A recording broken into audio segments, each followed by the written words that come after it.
An Sneachta.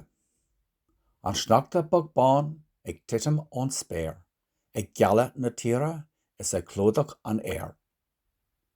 Ní léon rud le cloisint ach glór na srathán, tá an saol ina chala fé an Sneachta bogbáin. Tá na héanaí bochta gan fohan gan scá, is a good bí I bhfealach fé an Sneachta in acháid. An Sneachta. An Sneachta bogbáin ag titim ón spéir, ag gealla na tíre is ag clódach an air.